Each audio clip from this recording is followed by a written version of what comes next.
The sharp bark of AK-47 fire shattered the still morning air, echoing through Helmand Valley like thunder from hell. The convoy, 340 Marines, was trapped in a perfect kill box. Taliban fighters lined 3 ridgelines, raining bullets and RPGs that turned the valley floor into a furnace of death. RPG trails streaked through the dust like burning comets. Trucks exploded. Shouts turned to screams. Radios crackled with chaos, panic, static, and pain. "We're pinned.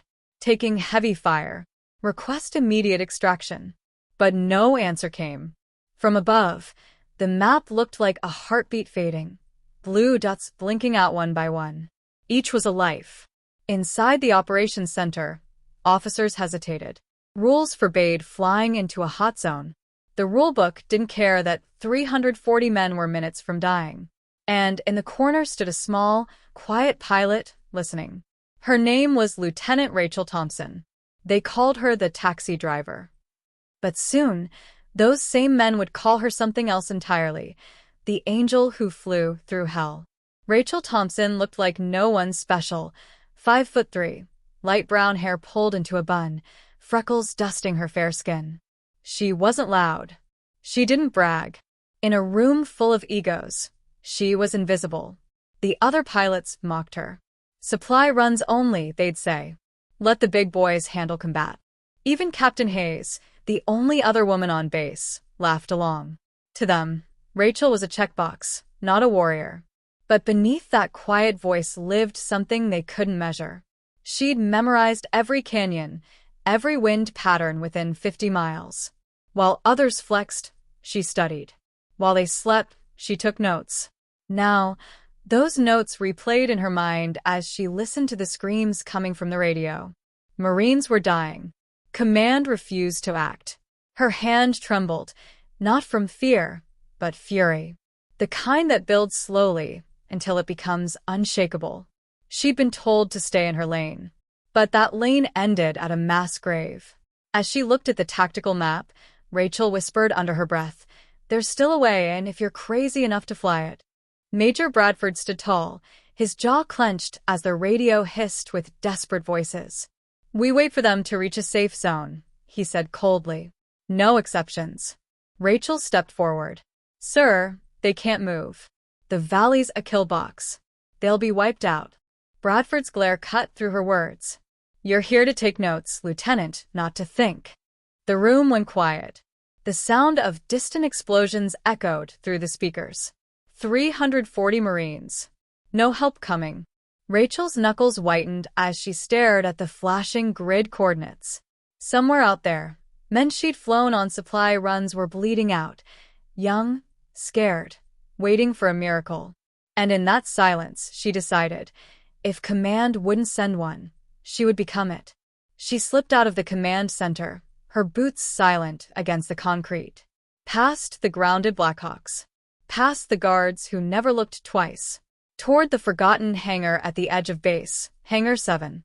Inside, mechanic Elena Rodriguez wiped grease from her hands, startled to see her friend. Rachel didn't need words. One look was enough. Under a tarp sat a relic, an old ute, one Huey, scarred, patched, forgotten. "She hasn't flown in 5 years," Elena warned. Rachel ran her hand along the faded paint. Then today, she earns her wings again. They worked in furious silence. Tools clanged. Wires sparked. Dust danced in the sunlight. Every turn of a wrench was defiance. "You'll lose your wings," Elena said. Rachel smiled. "Then I'll fly without them." Minutes before sunset, the Huey coughed, sputtered, then roared to life. In the tower, alarms began to blare. But by the time anyone noticed, she was already gone. The desert blurred beneath her. Rachel kept the Huey low, nap of the earth, barely 50 feet above the canyon floor. Wind howled through the open doors. Every vibration told her the helicopter wanted to die, but she wouldn't let it. "Unknown aircraft departing Hangar 7, you are not cleared for flight." She ignored the radio. Ahead, smoke rose from the valley like a signal flare from hell. The canyon walls tightened around her. One wrong move, and she'd be a smear of metal. But Rachel didn't flinch. Her father's voice echoed in her mind. The Huey talks to you. Listen, and she'll never let you fall. Then the valley opened. Tracer fire stitched the sky. Marines on the ground looked up, disbelief in their eyes. Alone, Ancient Helicopter was descending straight through gunfire. "Who the hell is that?" someone yelled. Rachel's voice crackled through their radios. "Angel flight inbound. Get your wounded ready." The landing zone was chaos, dust, smoke, bullets. Marines rushed toward her bird, dragging the wounded aboard. The Huey shook under the weight, warning lights flaring red. Through the noise, a Marine shouted, "That's the supply pilot." The words rippled through the ranks like electricity. The same woman they dismissed had just landed in the middle of hell to pull them out. Back at command, drone feeds showed her flying patterns, precision only seen in elite special ops. Colonel Mitchell leaned closer. "That's no taxi driver. That's a night stalker." Bradford's face drained of color. Impossible. But nothing was impossible for Rachel Thompson, not anymore. She didn't stop at one trip. She went back. Again. And again. Each flight tore another piece from the old Huey, and from her. Bullet holes multiplied. Hydraulic fluid leaked like blood. Her left arm went numb from shrapnel, but she gripped the controls tighter. The Marines started chanting her name over the radio. "Shadow 71, we've got you covered." Inside the command center, silence fell. Even Bradford couldn't speak as the drone feed showed Rachel lifting off a 7th time, the bird barely holding together. On her 17th run, the engine gave out midair. She entered auto-rotation, gliding without power, the ground racing up. "We're not flying," she told her crew. "We're falling with style." The Huey slammed down on the landing pad, skids snapping, but everyone was alive. 340 Marines. Every single one. Saved. When Rachel stumbled from the helicopter, her flight suit was soaked in blood and oil. The base went silent.